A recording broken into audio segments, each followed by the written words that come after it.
Welcome to Hard Talk. I'm Stephen Sacker. The next few months will do much to shape the future of Zimbabwe. After almost 4 decades of Robert Mugabe's rule, the country is preparing for summer elections and, just maybe, a new political and economic era. The man in power and favourite to retain it is ZANU-PF veteran Emmerson Mnangagwa. My guest today is his most prominent challenger, Nelson Chamisa, new leader of the opposition movement for democratic change. So who is best placed to fix Zimbabwe's deep-seated problems?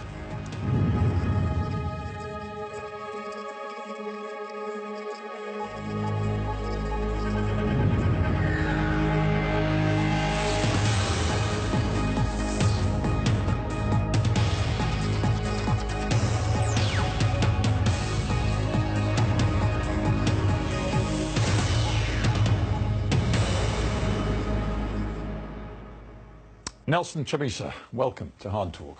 Thank you. Thank you very much. You're 40 years old. Not so long ago, you were the youngest Zimbabwean parliamentarian. Now you're about to challenge for the presidency of your country. You're clearly a man in a hurry, but your critics think you're in just a bit too much of a hurry. Do you understand that criticism?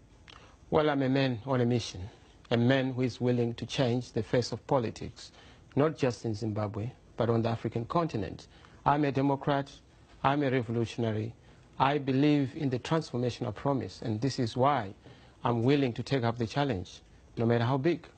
I talk about a man in a hurry because it was quite extraordinary what you did. Your former leader of the Movement for Democratic Change, Morgan Tsvangirai, died on February the 14th after a long struggle with cancer. Indeed. 1 day later, you decided to seize the interim leadership of the party, much to the consternation of other party members.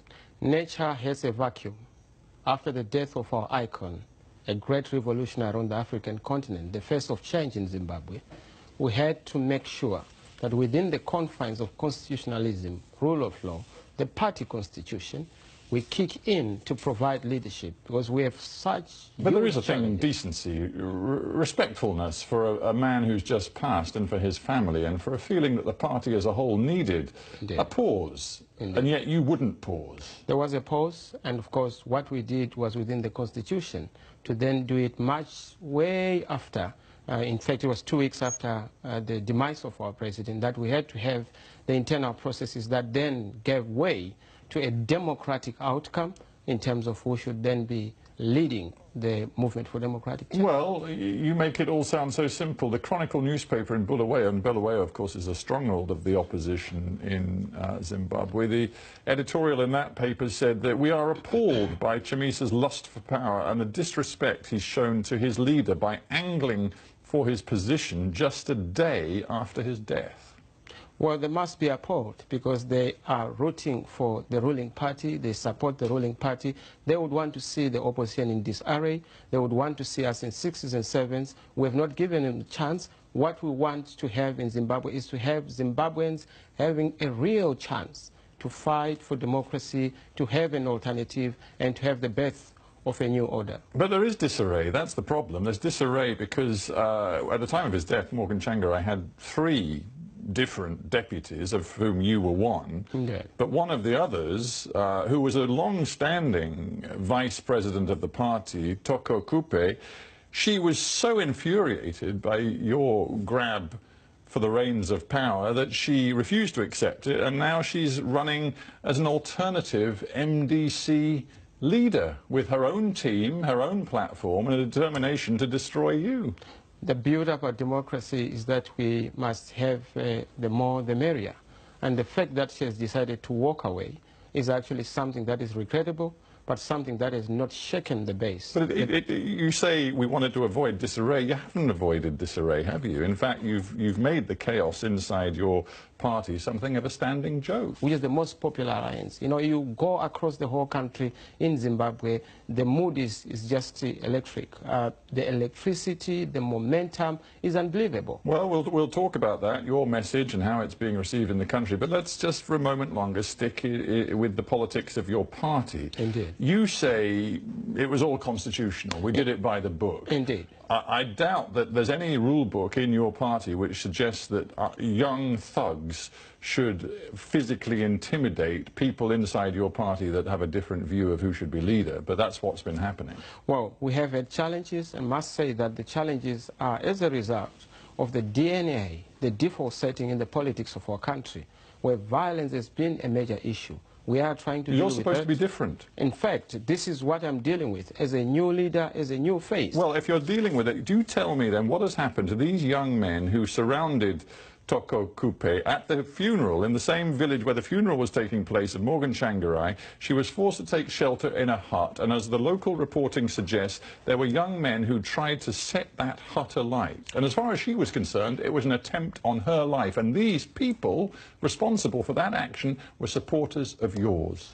All those people who were identified because everything was under a video camera have been dealt with. We've said we are not going to have bad apples affecting the basket of good apples of Democrats. We will not accept any violent enemy, any violent element within our midst. This has been our position. Forgive me, but the bad apples still seem to be in the basket. You say we've dealt with them. That happened. That incident happened in February. Indeed. On the 4th of March in Bulawayo, Ms. Kupe's supporters were again attacked at a meeting that she was speaking at. This was a different meeting altogether, a different geographical setting altogether. So the bad apples are still there. And then there is an investigation that was then done to deal with those issues. And we've said, let's move forward by making sure that in our midst, we do not want people who thrive on violence. We have been victims of violence. For the past 18 years, we have been at the receiving end of state-sponsored violence. I, myself, am a victim of that violence, nearly left for dead several times at the airport,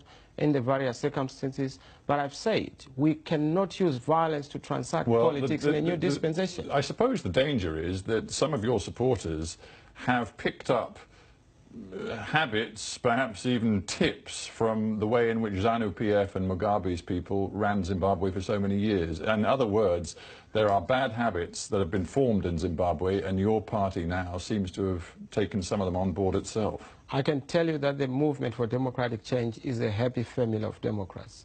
All those elements that are bent on using violence to transact politics have been dealt with and shall be dealt with. In what way? You say dealt with. I mean, that's a broad term. To be specific with me, what has happened? Have they been expelled from the party? Have they faced justice? Have they been in a court? We check out all the culprits, and we also appeal to the police at any given point in time, as we did in Buhera, to help us deal with those culprits. In fact, our government, our complaint was to do with the police themselves, who actually did not do anything about it, when in fact they were the ones who were escorting the colleagues that were affected. Let's just talk a little bit about the legacy of Robert Mugabe before we get into the election, the policy platforms, and your rivalry with Mr. Mnangagwa for the presidency. Robert Mugabe is now in retirement. Indeed. There he is, living in a rather grand house with grace and not being bothered by anybody. Now, you described the treatment you received from his ZANU-PF and security officials during your political career. Do you want Robert Mugabe to face a court? Do you want him to face justice? Well, I must say that Mr. Mugabe is part of our past, is part of our old order. And I have no time for us to be pursuing the past, to be pursuing the old order. Our critical challenge going forward is to make sure that we resolve fundamental, deep and structural issues that are affecting our society. Well, of course, deep structural issues, including surely an accounting for terrible violence. The Gukahurundi killings, for example, you know, where thousands and thousands of people were rounded up and many were killed. Wouldn't Zimbabwe be a healthier society if people were held to account for what happened? Indeed, they have to account. Part of what I'm going to do under my new administration, starting from July after the election, is to institute a truth, forgiveness, reconciliation and compensation program across the whole country to look at our checkered past, to investigate it, to be truthful about it, and to be humble about it, so that we create a new chapter going forward based on peace, based on reconciliation, but also more importantly, based on nation building. Part of the legacy of Mr. Mugabe. But people in Zimbabwe will want to know what that means. For example, there are serious allegations floating around in the country about missing billions, revenues from the diamond industry that appear to have gone missing off the government's balance sheet. And frankly, given the way power worked in Zimbabwe for so many years, the buck would appear to have stopped at Robert Mugabe's door and perhaps Grace Mugabe's too. People want to know, are you prepared to take Robert and Grace Mugabe into a courtroom? If I'm to be given the chance to drive the vehicle called Zimbabwe into a new dispensation, I cannot be that driver who is driving looking in the rear view mirror. The past is important, but the past should not arrest us. So we'll take that as a no. Yes. Mr. Mugabe and Grace Mugabe can rest easy.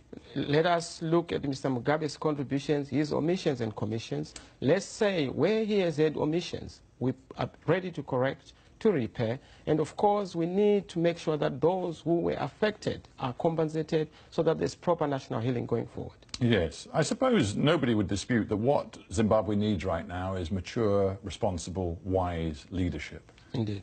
Would it not be true to say that in the months he's had power, Emerson Mnangagwa has exhibited all of those qualities? He did set up a Truth and Reconciliation Commission. He has ensured that the process of establishing the rules and parameters of an election are already in place. Ballot papers have been printed. He has assured the international community it'll be free and fair and invited the EU and the Commonwealth and others to send monitors. All of that you welcome, I imagine. We don't. In fact, there's a fundamental dispute around the manner in which these elections are being manned in preparation. We're not in agreement in terms of who prints the ballot paper. We're not in agreement in terms of where the ballot paper is going to be, the security of the ballot paper, its distribution. We're not in agreement, and this is 3 months before an election. We're not in agreement in terms of the role that should be played by our important and esteemed security forces in terms of election. We're not agreed in terms of the opening when of you say spaces. that, you do sound partisan, defensive, and maybe even alarmist. I'm looking at independent analysts like Eldred Manansangule, director of the Mass Public Opinion Institute in Harare. He says this, he says in a direct quote, "This election looks likely to be the freest, fairest, and possibly the most peaceful since 2000. Well, he's saying it looks like. It's his opinion. And this is the beauty of a democracy. When you have a diversity of opinions, that's his view. Our view is that this election can be, has the potential to be a free and fair election. But we need to resolve some of the fundamental issues around how the election itself is going to be conducted, whether or not the voters' roll has been audited, whether or not there's processes that are supposed to be respected in terms of the electoral amendment of the Electoral Act are respected. Just yesterday we had Parliament. We did not agree, the opposition and the ruling party, on the content, character and substance of that Electoral Act. The reason I talked about wisdom, responsibility, maturity is that clearly in Zimbabwe, political temperature can rise very quickly. We've seen it happen in the past. It just seems to me that you and one of your associates in the opposition, Tendai Biti, have been stoking the flames in recent days. Tendai Biti said, unless we get a clear commitment from the securocrats, by which I think he means the ZANU-PF military nexus, unless we get clear commitments from them that they won't interfere, the election, he says, will be a sham. And you have said that if you don't get your way on things like the ballot papers, you're going to bring the poll to a halt. So you're raising the temperature, aren't you? We're lowering the temperatures. In fact, Mr. Mnangagwa is raising the temperatures by continuing to be the old order. He has refused to part with the past. He has refused to be the face of the new order. In fact, he has chosen to be the new face of the old order. And that is our fundamental issue. If we are to be able to move forward, let us agree on how the election is going to be held. Wisdom is not when you destroy a country. Wisdom is not when you have problems that we are currently having, cash shortages, failure to deal with the economic issues, economic mismanagement, corruption like the one we have seen in terms of the airways in Zimbabwe, where there's been massive corruption under the tutelage and tutorship of President Mnangagwa. Well, Emerson Mnangagwa has a record, and his record is that as soon as he got into power, he talked about truth and reconciliation and passed measures and to where's the chip? Well, hang on, I haven't finished his record. He also passed an Indigenization and Economic Empowerment Act, which foreign investors seem to like, that foreign governments seem to like. He's also pledged to fight what you've just described as the scourge of corruption. He said, and I'm quoting him, "We have now committed to the effort to defeat corruption that's plagued our nation. We're going to require cabinet ministers to declare their assets and create anti-corruption courts." But the man is actually delivering on a transformation. In fact, we are the change that delivers. Mr. Mnangagwa is the change that doesn't deliver. In fact, Mr. Mnangagwa represents change without a change. He represents the face of the old. Why do you think governments like the UK government are reaching out to Mnangagwa and suggesting that they think he's proving to be a good leader in Zimbabwe? They are reaching out to the people of Zimbabwe. Let me say this. You cannot have change without change agents. You cannot have transformation without transformers. Mr. Mnangagwa is not a transformer. There can never be any reform without reformers. What he is he is a transactional leader who has transacted a particular process in November, and he is there not as the face of transition, not as the face of transformation. We represent that change. That is yet to Well, you keep telling me you represent change, and that's, I guess, an attractive slogan for many people in your country. But there's a difference between making promises you can keep and making promises that are nothing more than fantasy. Let's go through a few of yours. In January, you told the people of your country that you could solve Zimbabwe's liquidity crisis in 2 weeks. And indeed, if you failed to do so, you would leave office, because you said you are committed. 2 weeks to solve the liquidity crisis. I mean, that's nonsense, isn't it? It's not nonsense. It's very sensible. In fact, that is the most credible message that has ever been received by Zimbabweans. Why am I saying so? The most fundamental issue in Zimbabwe is not a crisis of cash, but a crisis of leadership, a crisis and a deficit of confidence and trust. The issues that we are going to deal with are productivity, issues of skills transfer, issues of investor confidence. But with respect, Mr. Chamisa, politicians who say they can fix a problem that's been dogging a country for years, fix it in 2 weeks, that just sounds silly. During the inclusive government, with all due respect, Mr. Saka, during the inclusive government, when I was Minister of ICT, Mr. BT, who is my colleague, was the Minister of Finance, we fixed this problem within a matter of 4 days.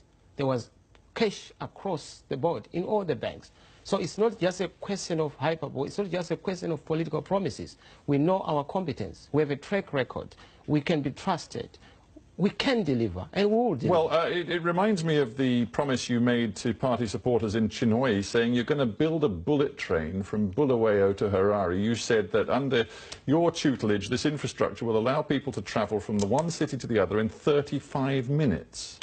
I mean, that is beyond nonsense. That's just complete Alice in Wonderland. That is the future. I'm a visionary. I'm a young man, and I've said we must begin to build infrastructure, such as the infrastructure you have in the UK. What it does entail is that... You know, I'm no transport expert, but it's more than 400 kilometres from Bulawayo to Harare. Indeed. What this train of yours, it's going to be travelling at 800 kilometres an hour. Which, by the way, the fastest maglev train in the whole world can't top much more than 400 kilometres an hour. So I don't know where you're finding your trains from. What I must emphasize, that I was emphasizing the point of modern transportation, bullet trains being elsewhere on the African continent. You are aware of Morocco, recently unveiled a bullet train that was launched. You are aware of Ethiopia, where they've had tube trains. This is the kind of promise that I'm giving. And I know that it's a credible promise. But Zimbabweans surely want politicians who are serious, who tell them things, make promises that can be delivered. I mean, patently, that promise cannot be delivered. In fact, the one promise that seems to me you could deliver on if you wanted to, but maybe it wouldn't be wise, is just a few days ago you made a speech saying that you were going to chuck out all of the Chinese investors and workers currently in Zimbabwe. You said, I'll call the Chinese and tell them that the deals they've signed are unacceptable and they should return to their country. Do you think that would be good for Zimbabwe? And I must say that our transformational promise is premised on infrastructure. As I indicated, infrastructure is going to be key. But the Chinese have delivered airports, they've delivered roads, they've delivered clean water and sanitation infrastructure, and you want to throw them out. I have not said I will throw anyone out. I've said that all the deals that have been signed have to be reviewed, have to be assessed and audited in the context of what is good for Zimbabwe, what is best for Zimbabwe, what is safe for investment. And that position has nothing to do with any nationality. We are busy to do business with all serious investors across the whole world, the Chinese included. But it is about credibility, isn't it? And as I list all of these different policies of yours, do you actually think that you're striking the right balance between populism and credibility? I think the credibility is very high. In fact, Zimbabweans are going to vote for us. They've believed in our message. They know that what we are promising is not something that is beyond our reach. We have promised in the inclusive government. We delivered. When I was Minister of Information and Communication Technology, during the inclusive government, I dealt with issues of Wi-Fi, I dealt with issues of connectivity, bringing in the fiber optic cables into the country. So I'm not the sort of guy who would just give empty promises. I'm a serious guy. I'm in business. I'm in the digital age. And these things I'm saying are going to be delivered, are available. We have BOT and BOOs in terms of triple Ps. Public-private partnership agreements that we are ready to put in place to make sure that we deliver on transportation, on energy, on water, and of course on communication. You say you're a serious and credible guy, and of course that's being measured not just inside Zimbabwe but around the world.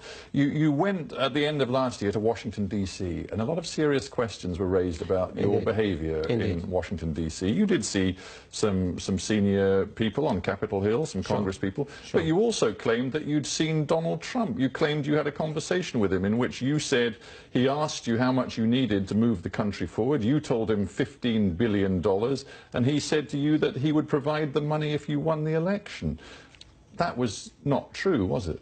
Very true that, yes, in terms of our reconstruction program, according to the African Development Bank... But what I mean is, it was not true that you'd seen Donald Trump and that Donald Trump indicated to you that he would provide, if you won the election, $15 billion. All those statements were said by other people, not what I said. Well, no, because there is a video which shows you at a rally in January back home in Zimbabwe saying that Donald Trump had pretty much promised you $15 billion. I said we met the Trump administration. So to be clear, because some people in Zimbabwe are still confused, you're now telling me you did not meet Donald Trump. We did not. No. We met the Trump administration. And that's the point I made. Well, the White House was so irritated by what you did say that they came out, issued a statement saying, we never support individuals or political parties. Which is correct. It is never a support on the political party. Well, I know it's correct, because that's precisely what they said. I agree with that position. It is the support to a government of the day. When we form the next government, there are things that we've said we would want to see in place. Did you tell the Americans that you would like to see sanctions stay in place until after the election, i.e. that you would like to see the sanctions remain as long as Emerson Mnangagwa was in power? Certainly not. So you want the sanctions lifted as soon as possible? We have said sanctions are not good for the country, but it takes two to tango. We must also have our obligation in terms of observing human rights, good governance within our own country, respecting our own citizens, so that we are able to be also admitted as respectable players in the family of nations. Emerson Mnangagwa has all of the instruments of power at his disposal. He has the backing, of course, of the ruling ZANU-PF party and the machine that goes with that. He is going to win this election, isn't he? I mean, you're putting up a strong fight, but he's going to win.